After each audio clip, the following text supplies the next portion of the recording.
పూర్వము ఒకానొకప్పుడు సౌనకాది మహామునులందరూ కూడా నైమిషారణ్యమున గుమ్ముకూడిన వారై సూత మహాముని చూసి ఇట్లు అడిగినరి. ఏ వ్రతం చేసినా ఏ తపస్సు చేసినా కోరిన ఫలితములను సిద్ధించునో అట్టి దానిని తెలపమని చెప్పి ఆ మహాముని సూత మహామునుల వారిని కోరిని. అందులకు సూత మహాముని, ఓ మునులారా, పూర్వము నారద మహాముని శ్రీ మహావిష్ణువును కూడా ఇదే విధముగా కొరగా ఆన తెచ్చిన విషయమును మీకు ఎరగను, శ్రద్ధగా వినుడు అని చెప్పాను. పూర్వము ఒకానొకప్పుడు నారద మహాముని సకల లోకములు తిరుచు మార్గమధ్యమున భూలోకమునకు వచ్చాను. సకల లోకములు అంటే ఇంద్రలోకము, భూలోకము, యమలోకం అని ఉంటాయి. ఆ లోకాలంతా ఇప్పుడు తిరుగుచు మార్గంలో పోతూ పోతూ భూలోకమునికి వచ్చినాడు. ఈ భూలోకమున మానవులు పడుతున్న కష్టములను చూచి వీరికి ఈ కష్టములు ఎట్లు తొలగిపోవును ఆలోచించుతూ విష్ణులోకమునికి వెళ్ళను. అక్కడికి వెళ్ళి నారద మహాముని విష్ణులోకముల చతుర్భుజుడు అయినటువంటి తెల్లటి శరీరం గలవాడు శంఖము, చక్రము, గద, పద్మము మొదలగు అలంకారములు తెచ్చుకొని అగు శ్రీనగుని చూసి ప్రార్థించను. శ్రీహరిని చూసి ప్రార్థన చేశాను. ఏమని ప్రార్థన చేశాడు? మనసుతో ఊహించుటకు గాని, వాక్తో చెప్పుటకు గాని, సత్యము గాని, ఆద్యంతరహితుడా, నిర్గుణాత్ముడా, ఇటువంటి ఆదిపురుషుడైనటువంటి నీకు మా బాధలను తొలగించుటకు శ్రీమన్నారాయణ నీ భక్తితో నమస్కారం చేయించున్నాను అని చెప్పాడు. ఏం చెప్పాడు? ఆయన చూసి వర్ణించుకుంటున్నాడు. ఆయన చూస్తే తెల్లగా ఉన్నాడు. నోటితో చెప్పేదానికి ఆ కలర్ అర్థం కాలేదు. వాక్కుతో చెప్పుటకు కానీ ఊహించుటకు కానీ సత్యం కాలేటువంటి నమస్కారం చేసి, అయ్యా మహావిష్ణు, నేను నారద మహాముని నమస్కారం చేస్తున్నాను. అందుకు ఇట్లా చెబుతున్నాడు, ఓ నారద మహాముని, నీ వచ్చుటకు కారణం ఏమిటి? నీకు ఏ కోరిక ఉన్నానో చెప్పు, నేను తీరుస్తానని చెప్పాను. అందులో ఒక నారద మహాముని ఇట్లా చెప్తున్నాడు, ఓ మహాప్రభు, లోకమున మానవులు నానా కష్టములు పడుతున్నారు, నానా విధమైనటువంటి అవస్థలు పడుతున్నారు.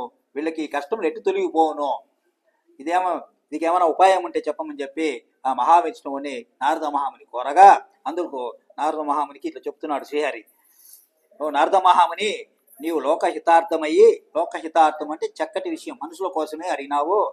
అందులో ఒక అర్థము కలదు, అదే శ్రీ సత్యనారాయణ వ్రతము. ఈ వ్రతము భక్తి శ్రద్ధలతో ఎవరైతే ఆలోచిస్తారో, ఆచరిస్తారో వాళ్ళకి ఇహలోకమున సకల ఐశ్వర్యములు పొంది తుదకు మోక్షమును పొందేదురు అని చెప్పాను. అది విన్న నారదుడు ఇట్లా అడుగుతున్నాడు, ఓ నారద మహాముని, ఓ దామోదర, ఆ వ్రతము ఆచరించుట వలన మనుషులకు ఏమి ఫలితం కలుగునో, ఈ వ్రతము ఎట్లు ఆచరించవలనో ఇది వరలో ఎవరైనా ఆచరించి ఉన్నారా, ఇదంతా కూడా నాకు వివరముగా చెప్పమని చెప్పాను. అందులో శ్రీహరి ఇట్లు చెబుతున్నాడు, శ్రీ సత్యనారాయణ వ్రతము సకల దుఃఖములను నివారణ చేయను, సకల ఐశ్వర్యములను కలుగు చేయను, సంతానము లేని వారికి సంతానము కలుగును, సర్వత్రా జయప్రదమును. ఈ వ్రతము వైశాఖ మాసం అందు గాని, మాఘమాసందు గాని, కార్తీక మాసం అందు గాని, లేదు ఏదైనా ఒక శుభదినమున ముందు ఆచరించవచ్చును. కష్టములు సంభవించినప్పుడు, దరిద్రము అనుభవించుచున్నప్పుడు వీళ్ళు ఈ వ్రతము చేసిన అట్టి దరిద్రము పోయి సకల కష్టములు కూడా తొలగిపోవునని చెప్పాను. అప్పుడు నారద మహాముని ఇట్లా అడుగుతున్నాడు, ఈ వ్రతము శక్తి గలవారు ప్రతి సంవత్సరమును ఒకసారి చేయొచ్చునో, లేదా ప్రతి నెలకు ఒకసారి చేయొచ్చునో. శక్తి గలవారు ప్రతి 12 సంవత్సరాలు చేయొచ్చు, నెలకు 12 సార్లు చేయొచ్చును. శక్తి గలవారు అంటే డబ్బులున్న వాళ్ళు ప్రతి నెల చేసుకోవచ్చును, శక్తిని మేల నెలకు చేయొచ్చును. అది లేదంటే కూడా కార్తీక పౌర్ణమి రోజు సంవత్సరం ఒక రోజున చేసుకోండి చెప్తున్నారు. సత్యనారాయణ వ్రతము పౌర్ణమి తిథి అందు గాని, ఏకాదశి అందు గాని, రవి సంక్రమణ అంటే సంక్రాంతి రోజు గాని, సూర్యోదయం పూర్వమే నిద్రలేచి కాలకృత్యం నెరవేర్చుకొని స్నాంధ్యావందనం చేసుకొని అనుష్ఠానం పూర్తి చేయించుకొని శుచి అయి నిశ్చల భక్తితో దేవదేవైన సత్యనారాయణ స్వామిని అనుగ్రహించి పొందుటకై భక్తి శ్రద్ధ ఈ వ్రతం ఆచరించిన తప్పక స్వామి మీకు వరం పొందుటుగాక అని చెప్పి ఈ విధంగా చెప్పి సంకల్పం చేసుకొని మధ్యాహ్నం కూడా కర్మలను ఆచరించి మళ్ళీ సాయంత్రం చేసి స్నానం చేసి తిరిగి కొదా ప్రారంభించి దేవుడికి దీప నైవేద్యములను పూజించి పూజాస్థలములతో బియ్యములు అన్ని తెచ్చుకొని అతను ముగ్గులతో వేసి స్వామికి ఎలాగ చేశారో అలాగా సాయంత్రం కూడా వీలుంటే చేయమంటారు.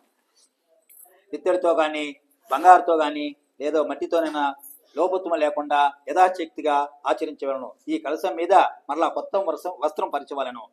నూతన వస్త్రం సత్యనారాయణ ప్రతిమను ఉంచవలను. ఉంచున్నారా? ఏదైనా చోటు చెప్పండి. ఒక కషం బంగారుతో కానీ, అర్ధ కషం బంగారుతో కానీ, తొదకు పావు కషం బంగారుతో చేయించి పంచామృతం అభిషేకం చేయించి మంచపం ఉంచవలను. ఉంచినామా లేదమ్మా అన్నాడు. ఫస్ట్ ఏం చెప్పాడు? ఇలా చేస్తే మంచిది అని చెప్పాడు. రెండోసారి అడుగుతున్నాడు అనమాట, ఓ మునిశ్రేష్ఠులారా, పూర్వము ఈ వ్రతం ఆచరించిన వారు కథ చెప్తున్నాను వినుము. పూర్వం కాశీనగరమున ఒక బ్రాహ్మణుడు ఉండేవాడు. అతడు మిక్కిలి దరిద్రుడు. అన్నము లేక వస్త్రము లేక బాధపడుచు ఇల్లు తిరుగుచుండేవాడు. భగవంతుడు బ్రాహ్మణుడు ప్రియుడు గాన ఆ బ్రాహ్మణుని చూసి ఈ విధంగా అడిగాను, దుర్భరమైన కష్టములు అనుభవించుచుంటువి. తాను ఒక వృద్ధ బ్రాహ్మణుడు ఆయన బీదవాడిని చూసి బ్రాహ్మణుడి దగ్గరికి వెళ్ళి, ఓయ్ బ్రాహ్మడా, ఇల్లు తిరిగి బిచ్చాటం చేస్తున్నావే, నువ్వు బ్రాహ్మడివి కదా, వేదాలు చదివినావు కదా, అయినా కూడా ఎందుకు ఇల్లు తిరిగి బిచ్చాటం చేస్తున్నావు అని అడిగాడు. దానికి ఆ వృద్ధ బ్రాహ్మడు, స్వామి, నేను మిక్కిలి దరిద్రును, తిండికి కూడా లేక దరిద్రం అనుభవించుంటుని. ఈ దరిద్రము పోవుటకు నాకేదైనా ఉపాయం ఉంటే చెప్పమన్నాను. అందుకు ఓ ప్రభు ఇట్లా చెబుతున్నాడు, ఓ బ్రాహ్మడా, ఈ సత్యనారాయణ స్వామి అవతారమైనట్టు ఉన్నాడు. ఆ సత్యదేవుని సేవించినచో ఈ కష్టములన్నీ కూడా తొలగిపోవును. ఈ సత్యనారాయణ వ్రతం ఆచరించుము అని చెప్పినాడు. అందులోకి ఈ విధంగా చెప్పి ఆ వృద్ధ బ్రాహ్మడు అక్కడ నుంచి చెప్పి అదృశ్యమయ్యాను. అది విన్న బ్రాహ్మణుడు, ఒక వృద్ధ బ్రాహ్మణుడు చెప్పిన సత్యనారాయణ వ్రతం రేపే చేసేదా అని మనసులో సంకల్పించుకొని ఆ రోజు నిద్ర రాక ఎట్లో సర్దుకొని ఉదయమనే తొందరగా లేచి కాలకృత్యములు నెరవేర్చి స్నానం ఆచరించి సంధ్యావందనం చేసి ఆ రోజు తప్పక సత్యనారాయణ సమర్థం చేదని మనసులో సంకల్పించుకొని భిక్షాటనకు బయలుదేరినాడు. మామూలుగా అడుగు తినేవాడే కదా, అట్లా అడుగు తిని బయలాడు. ఆ దినము ఆ బ్రాహ్మణుడు చాలా ద్రవ్యం లభించినది. అంటే ఉన్న విధులు కాకుండా బాగా డబ్బు ఉండే వాళ్ళు విధులకు పోయినాడు. వచ్చిన డబ్బు కంటే 500 అంటే 1000 రూపాయలుగా వచ్చింది. మీకు ఈ విధంగా చెప్పాలి కాబట్టి చెప్తున్నా. ఇక్కడ అట్లా ఉండదు, క్లారిటీగా మీకు అర్థమయ్యే దానికోసం చెప్తున్నాం. చాలా ద్రవ్యం లభించినది. దానితో ఆ బ్రాహ్మణుడు బంధువులను పిలుచుకొని భక్తి శ్రద్ధలతో సత్యనారాయణ సమరం ఆచరించదను. ఆ వ్రతము ప్రభావం వలన ఆ బ్రాహ్మణుడు సకల దుఃఖములను తొలగిపోయి సకల సంపదనులు పొందిన వారే చాలా సంతోషంగా ఉన్నాడు. ఆ వ్రతం ఎప్పుడైతే చేసినాడో వెంటనే దేవుడు సత్కాచరించి బంగారు నగలు అన్ని కూడా ఇచ్చి బ్రహ్మాండంగా చూసుకుంటాడు. అది మొదలు ఆ బ్రాహ్మణుడు ప్రతి మాసము విడవక సత్యనారాయణ వ్రతం చేయిస్తున్నాడు. అంటే ప్రతి పౌర్ణానికి తప్పకుండా తీసుకొచ్చి ఆకులు పాలములు తెచ్చి 10 మంది బ్రాహ్మణులు పిలిచి ఫోన్ చేసి ఆ నుంచి బాగా చేరిపోయింది కాబట్టి ఇస్తున్నాడు.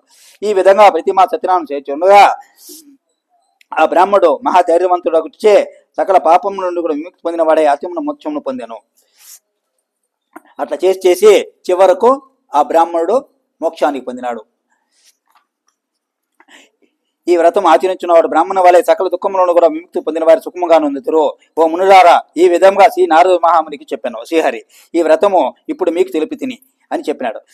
మరలా ఆ మహాముల ఇలా కోరుచున్నారు, ఓ మహాత్మా, ఈ బ్రాహ్మణుల వలనే మరి ఎవరైనా వ్రతం చేసినారా? బ్రాహ్మడు చేసినారని చెప్పినావు కదా, బ్రాహ్మడే కాక ఇంకెవరైనా చేసినారా అంత వివరముగా చెప్పమని కోరాను. అందులో మహాముని చెప్తున్నారు, ఓ మునులారా, ఆ వ్రతము ఎవరితో చేసినారో చెప్తాను, శ్రద్ధగా వినుము. ఒకానొకడు బ్రాహ్మడు భక్తి శ్రద్ధలతో ఈ వ్రతం చేయుచుండగా బంధువులు సజ్జనులు వచ్చి ఆనందముతో కథ వినిచుండరి.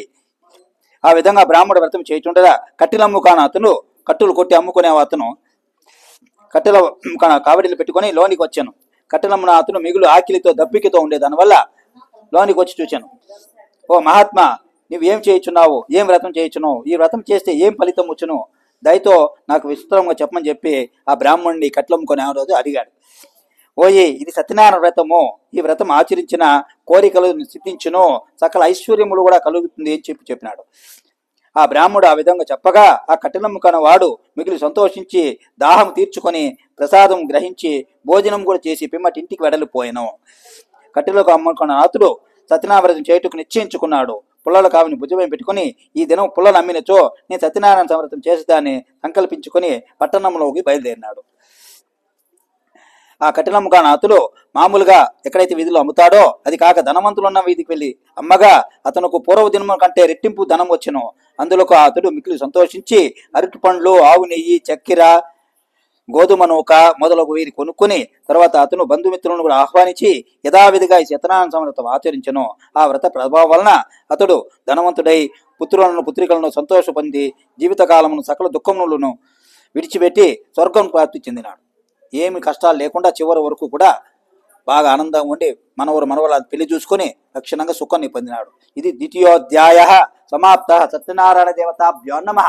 రవకేసరి కథలైనవి. తృతీయోధ్యాయ. ఓ ముని శ్రేష్ఠులారా, ఇంకో కథ చెప్తున్నాను, శ్రద్ధగా వినుడు అని చెప్పాను. పూర్వము ఉల్కమ్ముకుడు అనే ఒక మహారాజు కలడు. అతడు ఇంద్రియములను జయించి సత్యవంతుడు.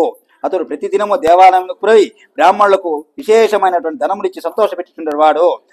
అతని భార్య సౌందర్యవతి, గుణవతి. ఆ దంపతులకు ఒకనొకనాడు భద్రశీలా నదీ తీరమున సత్యనారాయణ వ్రతం ఆచరించిరి. ఆ రాజు ఇట్లు వ్రతము చేయుచుండగా సాధువు అనే ఒక వైశ్యుడు అనంత ధనముతో పడవ నింపుకొని వ్యాపారమునికి ఆ మార్గమును పోవచ్చు రాజు చేయుచున్నట్టు ఈ వ్రతము చూచి తన పడవను ఒట్టుకు పెట్టి రాజు వద్దకు పోయి ఇట్లు అడిగను, ఓ రాజా, ఏం చేయుచున్నావు? నీవు ఏం వ్రతం చేస్తున్నావు? నాకేమైనా వివరంగా చెప్పమని చెప్పి కోరగా దయతో నాకు చెప్పమని కోరాను. ఆ వైశ్యుడు అటు చూచి అడుగుగా రాజు ఇట్లు చెప్తున్నాడు, ఓయి, నాకు పుత్రులకు పొందుటకై, పుత్రులు అంటే కొడుకు కూతుర్లు పొందుటకై నేను వ్రతం చేయుచున్నాను, ఈ సత్యనారాయణ వ్రతం చేయుచున్నాను అని చెప్పి ఆ వ్రతం చేయి విధానము కూడా చెప్పినాడు. ఎట్లా చేయాలో చెప్పాడు ఆ వైశ్యుడికి. వైశ్యుడు చెప్పిన అంతా విని, ఓ రాజా, నేను కూడా సంతానం లేదు కనుక నేను కూడా వ్రతం ఆచరించదని చెప్పి సంతానం పడదని చెప్పాను.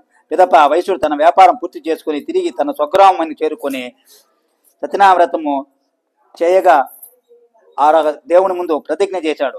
నాకు బిడ్డ పుడితే నేను సత్యనారాయణ వ్రతం చేస్తానని ప్రతిజ్ఞ చేశాడు. తన భార్య లీలావతితో చెప్పి ఆమె నిచుండగానే తన సంతానం కలిగించే వ్రతం చేస్తానని భార్యతో కూడా ఊర్లో చూసి సత్యనారాయణ వ్రతం నాకు బిడ్డ పుడితే చేస్తానని ప్రతిజ్ఞ చేశాడు ఊరికి పోయి. ఒకనాడు లీలావతి ధర్మపాలన భక్తితో సుఖించి 10 మాసంలోకి ఒక కుమార్తె గనను. అక్కడ ప్రతిజ్ఞ చేసిన రోజు నుంచి ఒక 10 నెలలకు ఒక కుమార్తె గనింది. ఆ వైశ్య దంపతులకు తన కుమార్తె పేరు కళావతి అని పేరు పెట్టారు. అల్లారు ముద్దుగా పెంచుచుండరి. ఆ కళావతి శుక్లపక్ష చంద్రుని వలె దినదినము ప్రతివర్తమానం. శుక్లపక్షము అంటే అమావాస్య తర్వాత నుంచి పౌర్ణమికి వచ్చేదాన్ని శుక్లపక్షము అంటారు. దినదినము ఎట్ట పెరుగుతాడు చంద్రుడు అలా పెరుగుతూ తెల్లగా బాగా గుండు మొహంతో చంద్రుడు మారికి వస్తుంది. వర్ధమానం. అప్పుడు లీలావతి భర్తను చూసి, ఓ నాదా, మనకు సంతానం కలిగింది కదా, నువ్వు సత్యనారాయణ వ్రతం చేస్తానని చెప్పి ప్రతిజ్ఞ చేశావు కదా, ఇప్పుడు మనకు సంతానం కలిగింది కదా, ఆ వ్రతం చేయమని చెప్పాను. అందులో ఆ వైశ్యుడు, అమ్మాయి వివాహ కాలంలో చేస్తానులే, నాకు వ్యాపారం ఉంది, ఇప్పుడు కుదరదు అని చెప్పి సమాధానం చెప్పి ఆ వ్యాపారం పట్టణానికి బయలుదేరి వెళ్ళిపోయినాడు. అమ్మాయికి పెళ్లి వయసు వచ్చినాక చేద్దాంలే, ఇప్పుడు ఏం తొందర అన్నది. తర్వాత కొంతకాలం కళావతి యుక్త వయసు వచ్చింది. ఒక దూతను పిలిచి, ఓయ్, నీ వెళ్ళి మా అమ్మాయికి తగిన వరుణ్ణి తీసుకురమ్మని చెప్పగా ఆ సాధువు ఒక వైశ్యుడు చూసి చెప్పగా ఆ దూత వెంటనే కాంచనా నగరం పోయి యోగ్యుడైన ఒక వైశ్య కుమారుని తీసుకొచ్చి అతనికి ఇచ్చి వివాహం చేసిరి. కళావతినిచ్చి వైభవంగా వివాహం చేసినారు. ఆ ఆనందము నుండి ఆ వైశ్యుడు సత్యనారాయణ వ్రతం చేయటం మర్చిపోయినాడు. ఫస్ట్ ఏం చేయడం, బిడ్డ పుడితే సత్యనారాయణ వ్రతం చేస్తానని చెప్పాడు. బిడ్డ పుట్టింది. భార్య చెప్పింది, బిడ్డ పుట్టింది కదండి, మీరు సత్యనారాయణ వ్రతం చేయండి. ఇప్పుడే ఏమవుతుంది, నాకు వ్యాపారం ఉంది, నాకు కుదరదని చెప్పాడు. అట్లు జరిగా మళ్ళీ యుక్త వయసు వచ్చింది, పాపకి పెళ్లి చేయాలనిపించింది, చూసి పెళ్లి చేశారు. ఆ ఆనందం నుండే వైశ్యుడు సత్యనారాయణ వ్రతం చేయటం మర్చిపోయాను. అందులో శ్రీ సత్యనారాయణ స్వామి ఆ వైశ్యుని చూసి కోపం తెచ్చుకున్నాను. ఒరే, నువ్వు చేస్తానని చెప్పి చేయలేదు కదా అని కోపం తెచ్చు. అప్పుడు ఆ వ్యాపారుడు బహునిపుడైనటువంటి ఆ వైశ్యుడు అన్నితో కూడా వ్యాపార నిమిత్తం బయలుదేరి సముద్ర తీరం అనగల రత్నసారం నగరం పోయి చెప్పేసి వెళ్ళిపోయినాడు. పెళ్లి చేసి ఎక్కడికి పోయినాడు, రత్నసారు నగరం పోయినాడు. ఆ రత్నసార నగరమున చంద్రకేతు మహారాజు పరిపాలించుచున్నాడు. సాధువు తన వ్రతం చేయటం చూసి సత్యనారాయణ స్వామి కోపితిరి అతన్ని శపించను. ఆ ఊరికి పోయినప్పుడు ఆ రాజ్యంలో రాజు చేస్తున్నాడు సత్యనారాయణ స్వామి వ్రతం పోయి చూసినాడు. ఇంటికాడ చెప్పలే, అక్కడ శపించినాడు. మళ్ళీ ఇడికొచ్చి పని చేసినాడు అంటే ఆ రాజు చేసే వ్రతాన్ని చూసి నమస్కారం చేయకుండా వెళ్ళిపోయినాడు. సత్యనారాయణ స్వామి కోపం వచ్చి శపించినాడు. దీనికి దారుణమైన కఠినమైన దుఃఖం అనుభవించు కాక అని చెప్పించినాడు. ఆ అర్ధరాత్రి రాజుగారి ధనాగారం నుండి కొంత ధనమును అపహరించిన వర్తకులను చోటు చేరవేసిరి. ఎప్పుడైతే చెప్పించినాడో ఆ రాజుగారి యొక్క కారాగారం అంటే జైలు అంటే భాండాగారం, అక్కడి నుంచి కొంతమంది ధనాన్ని దొంగిలించి ఈ వర్తకులు ఉండవని చేసి చేరవేసినారు. రాజభటులు దొంగలను చూసి అటు ఇటు తిరుగుతూ నలుమూలు వెతుకుతూ దొంగలు ఆ ధనమునంతా కూడా వర్తకులు ఉన్న చోట వదిలిపోయారు. రాజభటులు వచ్చి ఇక్కడ ఉండి చూచి ఈ వయసులే దొంగలై ఉంటారు, వేరే ఎవరు కాదని చెప్పి అనుకొని రాజభటులు, ప్రభు, ధనము దొంగలను కూడా తీసుకొచ్చినాము, తగిన శిక్ష విధించమని చెప్పాను. అందులో ఆ రాజుగారు చెప్పిన ఏం వినిపించుకోపోయారు. వీళ్ళని తీసుకెళ్లి కారాగారం బంధించమని చెప్పినారు. ఏమైంది అంటే అక్కడ దొంగలు బంధించుకుని రాజుగారు వచ్చి చూసి ఆ దొంగలు ఈ ఎవరైతే ఉన్నారో వీళ్ళిద్దరూ మామ అల్లుళ్ళు అక్కడ ఈ మూట తీసుకొచ్చి అలాగా పెట్టేసి బట్టలు వస్తా అంటే తప్పించుకొని వెళ్ళిపోయారు. వాళ్ళు ఇటు ఇటు తిరుగుతూ ఇక్కడ మూట ఉంది కాబట్టి వీళ్ళే దొంగలై ఉంటారని చెప్పి ఆ రాజు వర్తకులను తీసుకెళ్లి రాజుగారు అప్పచెప్పినారు. రాజుగారు మాకు సంబంధం లేదు, మేమేదో వ్యాపారానికి వచ్చినామని చెప్తే కూడా వినిపించుకోలేక వాడైపోయింది. ఎవరికి తీసుకెళ్లి కారాగారం బంధించమని చెప్పి రాజుగారు చెప్పారు. కారాగారం బంధించమని చెప్పాను. భటులు వయసులు చెప్పిన కారాగారం బంధించేది.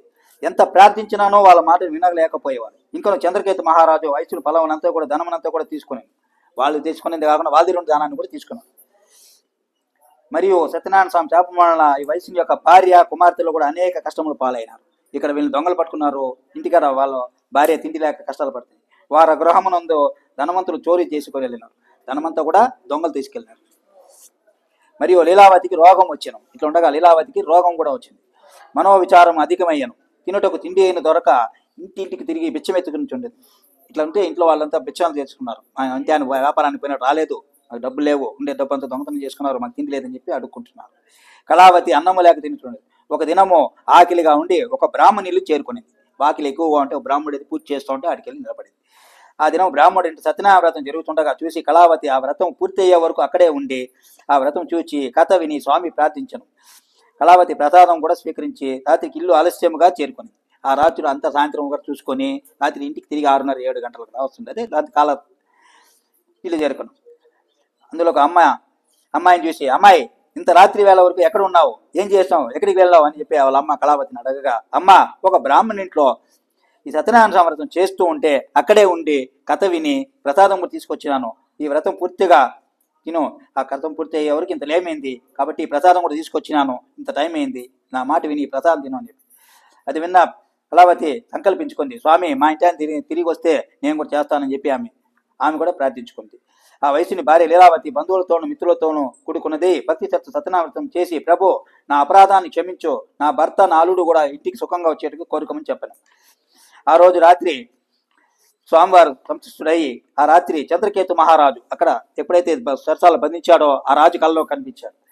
స్వప్నమును సాక్షాత్కరించి కారాగారము అన్యాయముగా బంధించిన ఆ వైశ్యులను విడిచిపెట్టమని చెప్పాడు. ఎవరికి? చంద్రకేతు మహారాజు.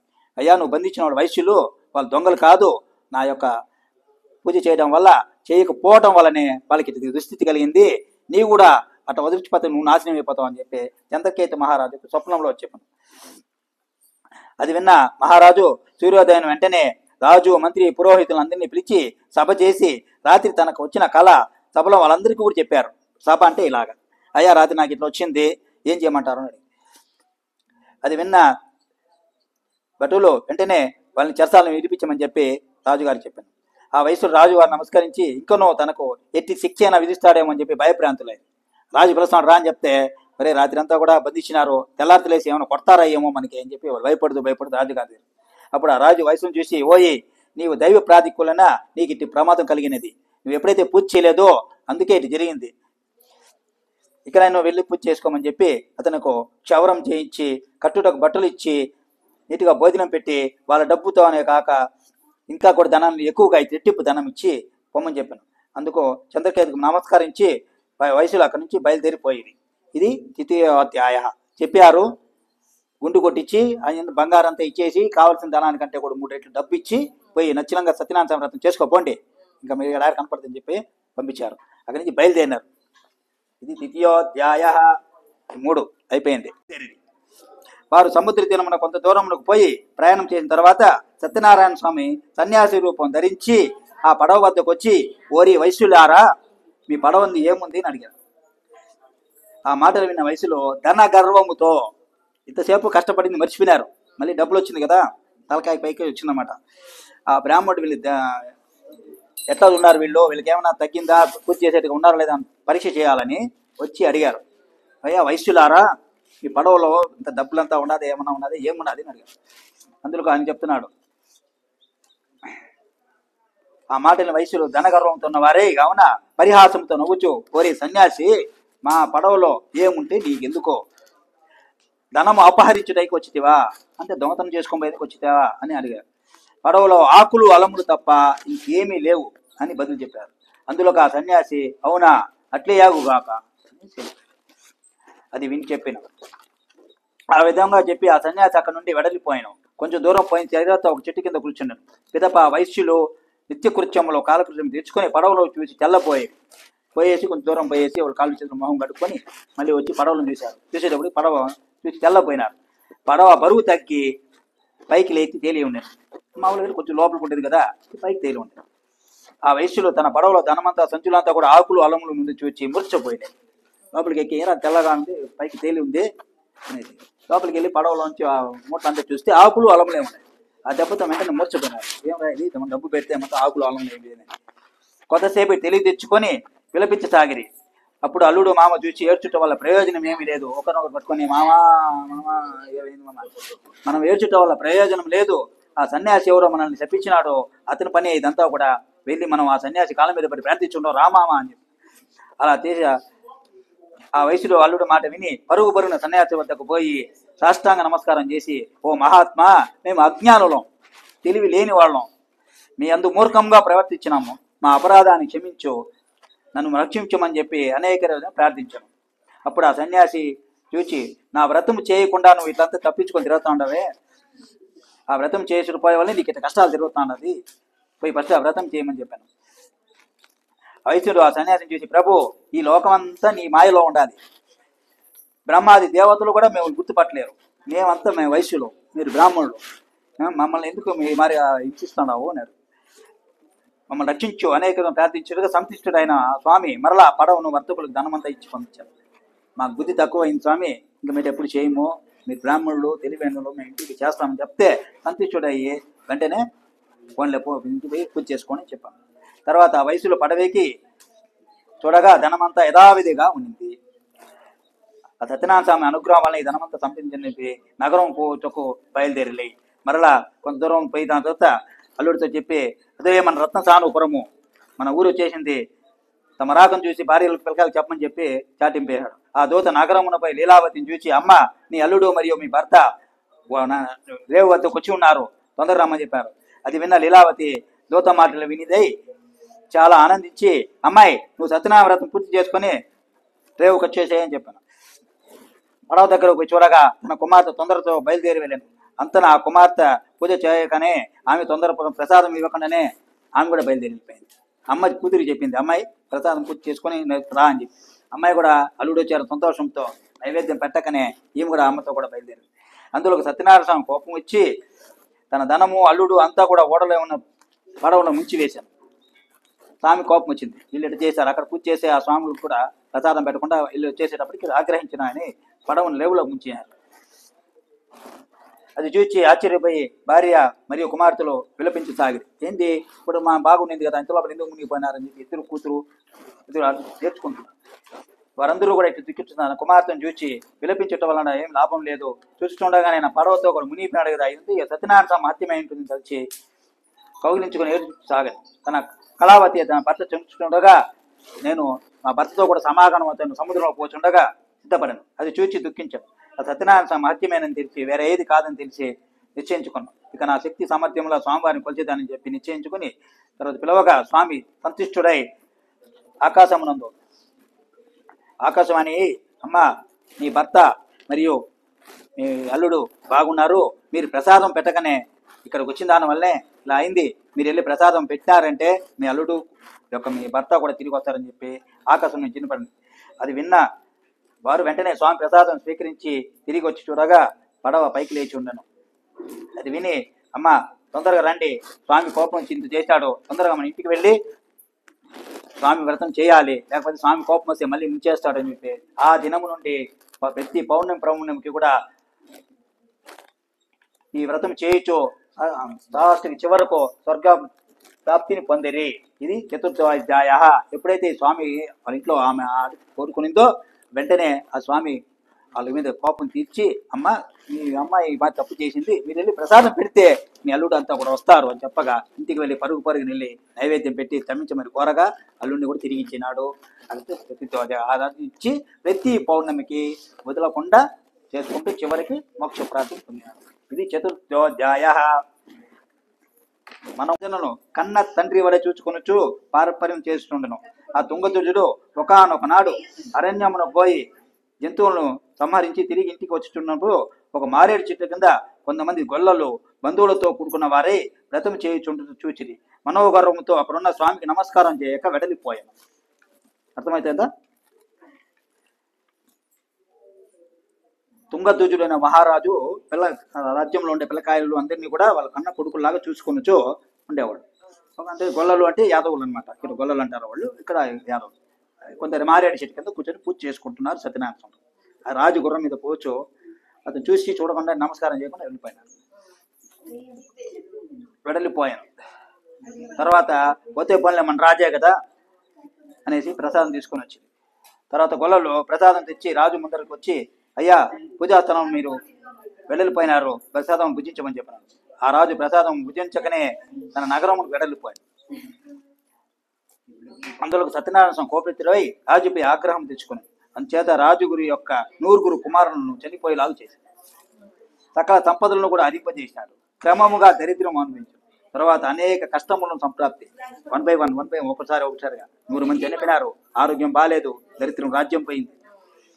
ఇదంతా చూచి రాజు తనలో తాను కలిసిపోయి, ఆహా, ఆ గొల్లలు ఆనాడు ఇచ్చిన ప్రసాదం భుజించకపోవటమే ఈ నీచ భావనకు అయింది, ఆ ప్రసాదం తిరస్కరించడం వల్ల అయింది, అంచే సత్యదేవుడు నాపై ఆగ్రహం తెచ్చుకున్నాను కాబట్టే ఇట్లు కలిగిందని చెప్పి ఆలోచించి వెంటనే ఆ గొల్లల చెంతకు పోయి భక్తి శ్రద్ధలతో సత్యనారాయణ స్వామి వ్రతం చేసి ఆచరించను. పిదప రాజు మరలా ధనవంతుడై సకల కష్టముల నుండి కూడా విముక్తి పొందిన వాడై పుత్రుడైనటువంటి వెతుకున్నంత వరకు సుఖముగా ఉండి అత్యమును స్వర్గలోకం పొందినాడు.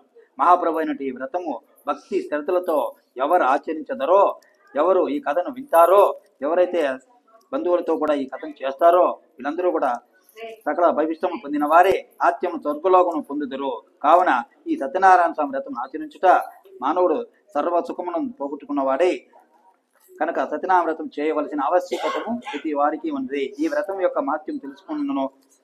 ఈ కలియుగమున సత్యనారాయణ స్వామి ప్రత్యక్ష ఫలముదాయకుడు. కలియుగతైన సత్యనారాయణ స్వామి కొందరు సర్వేశ్వరుడని, కొందరు సత్యదేవుడని, మరి సత్యదేవుడిని కాక విష్ణు అనియో సనాతనుడు కలియుగం అనేక అవతారం రూపమును ధరించున్నాడు.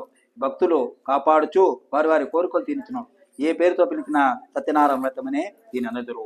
ఈ వ్రతం చేయువారు శక్తి ఉన్నవారు చేయవచ్చును. ఎవరైనా శక్తి లేని వాళ్ళు చేయుచున్న వాళ్ళకి చూసినను ఇంత ఫలితం కలుగుతుంది. ఈ భక్తి శ్రద్ధతో విన్నను వీరికి ఇచ్చే ఫలితము కలుగుతుంది. సకల దుఃఖములను పోవును, కష్టములో ఉన్న కష్టము తొలగును, నిందలలో ఉన్న వారు నింద పోవును, తుదకు అందరికీ కూడా జయం జరుగును. ఇది స్కాంద పురాణే మార్కండపుతే పునః ప్రాణంబం ఆచమనం కేశవాయ స్వాహవం నారాయణ. అర్థమైందా? రాజు కూడా 100 మంది చనిపోయినారు. ఓహో, ఇది గొల్లలు ఇచ్చిన ప్రసాదం తినకపోవటం వాళ్ళకి ఇలా జరిగిందని చెప్పి మళ్ళీ గొల్ల వాళ్ళ దగ్గరికి వెళ్ళి, అయ్యా ఆ రోజు మీరు ఏదో పూజ చేశారు, నేను బుద్ధి తక్కువై నేను రాజుగారిని తెలియక మిమ్మల్ని క్షమించు. ఆ రోజు ఏం చేశారంటే మళ్ళీ ఆ గొల్ల వాళ్ళ దగ్గర పూజ చేయించి మళ్ళీ నైవేద్యం పెట్టి ఆ ప్రసాదం తిన్న తర్వాత రాజుకు ఒకే ఒక కొడుకు పుట్టినాడు. 100 మంది చనిపోతే ఒక కొడుకు పుట్టినాడు.